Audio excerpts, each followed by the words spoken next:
Starzinski, Chair of the Planning Board, and from my left to my right, far end is Dave Lyons, Norm Stessing, Dave Bruno, who's an alternate member and will not be a voting member tonight, but we'll have input when we get to that phase of the public hearing. Frank Greco to my left, Keith Marston, Sandy Lair, and Dave Chair. Dave is the vice chair of this board through the end of this year.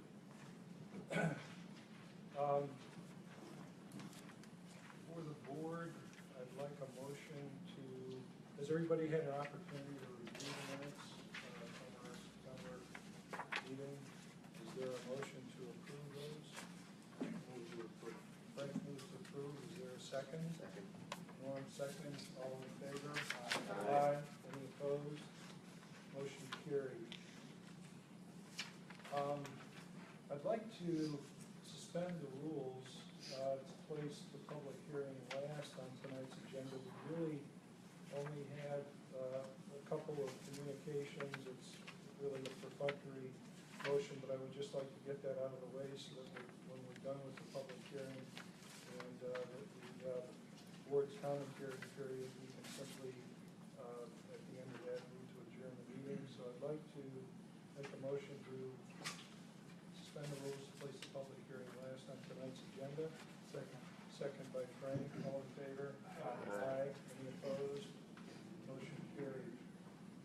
So I'll declare the public hearing open, and just to give you an idea of the format and the process for tonight, this is a public hearing. So anyone who wants to be heard, we're the board here to listen to you. The reason for the public hearing really emanates from a memo that I sent to the town board back on September the 6th. And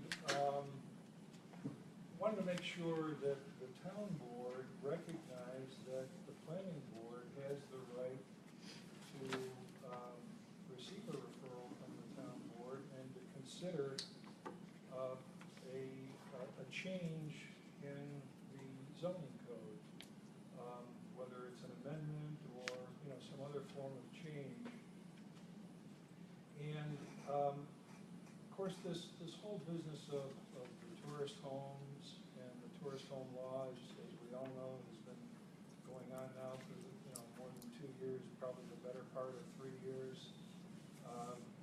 There's been a lot of back and forth, a lot of visceral feelings, really, about the topic on one side and the other. So, to go back a little bit in history to a year ago, the composition of this board, by the way, is the same today as it was back in September of last year when we voted. Well, actually, it goes back to August of last year when we were first presented with something called Local Law 9, a proposed local law at that time, which the town board had brought forth. And at our August meeting, we considered the material that was put in front of us and decided to table the matter to give us more time to study it. And then in September, and that vote, by the way, was unanimous. It was 6-0. There were 6 of us present. In September's meeting, we had a very, very full agenda, and obviously there was a lot of discussion on this topic on local law number 9. Some of you were present at that meeting. My motion at the time, which was seconded by Mr. Greco, was that I agreed with local law 9, except I wanted to do away with what I felt was the arbitrariness of it in terms of the administration of it. What would constitute a hardship beyond the sunset of the proposed law, which, as you know, that period has sunset as of the 22nd of September of this year.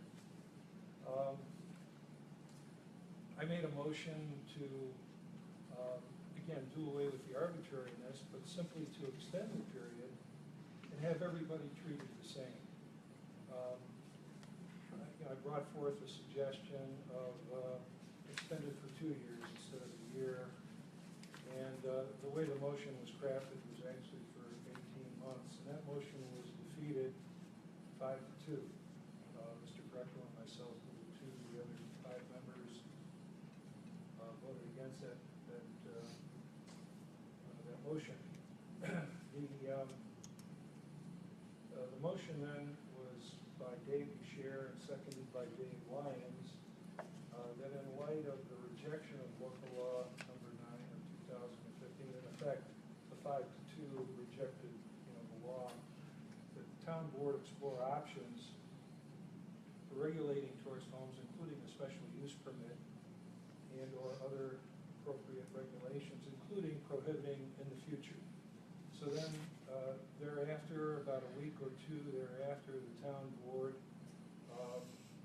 by a 4-0 vote, there were only 4 members at the time, voted to put local law number 9 into effect with provisions for recognition of hardship after a year, with tourist home operators coming forth to, in effect, plead their case with the Zoning Board of Appeals, the ZBA, being the adjudicator as to whether they would allow the operations on an individual basis, the tourist homes, to continue on a year-to-year basis for up to 3 years. And then fast forward today, we have local law number 7 of 2016. We're really considering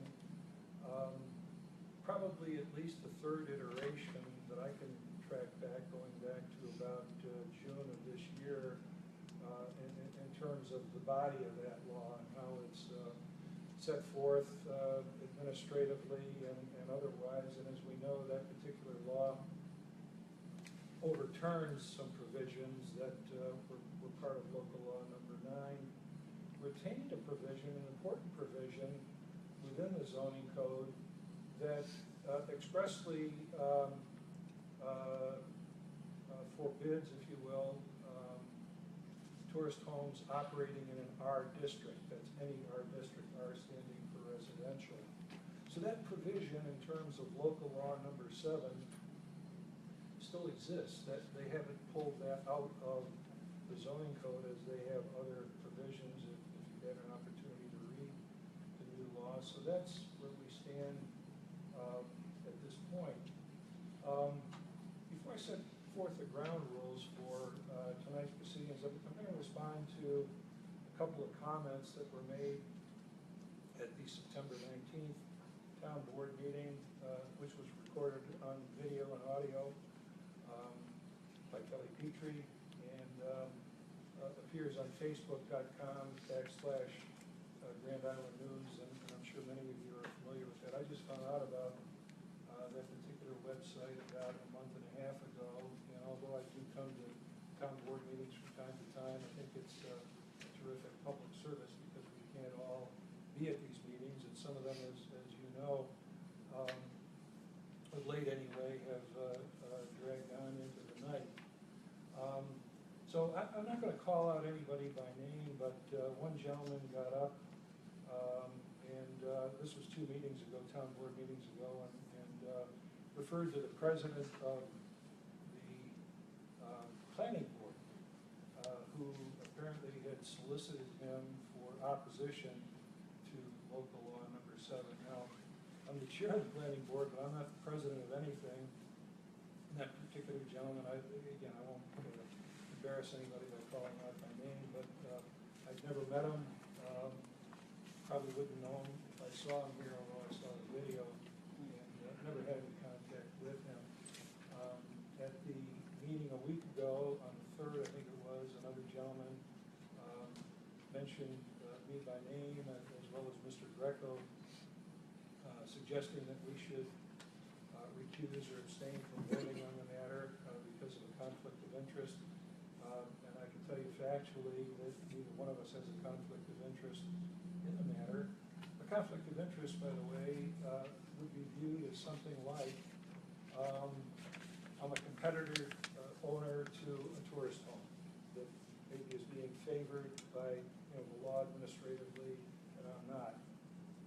Or I'm the owner of a tourist home. Or, and also a member of this board. Or I'm in an agency position with the owner or the competitor, agency position being a public accountant or other advisor, attorney, or in some form authorized to speak for the owner. So I can tell you factually, neither one of us, nor to my knowledge anybody else on this board, has that type of conflict of interest, and so we'll put that out there and put it to bed right at the outset here. The kind of rules of order, if you will, for this evening. Members of the audience, anyone who wants to get up and speak will be given 3 minutes to do so at the mic. Pete Marston is going to be the timekeeper, and when we get to about 2 minutes and 30 seconds or so, Pete's going to raise his right hand just so the speaker at the mic knows that there's about a half a minute left.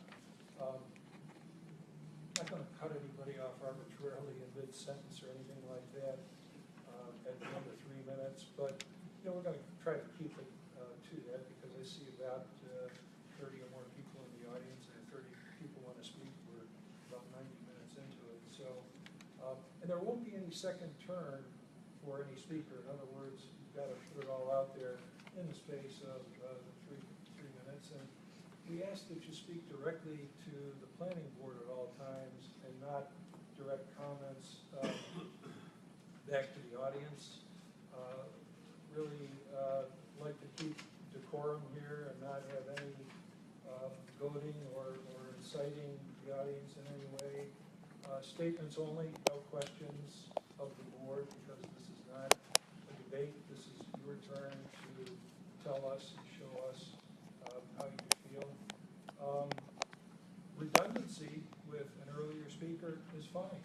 If you'd like to repeat what somebody else said in some form or fashion, that's fine too.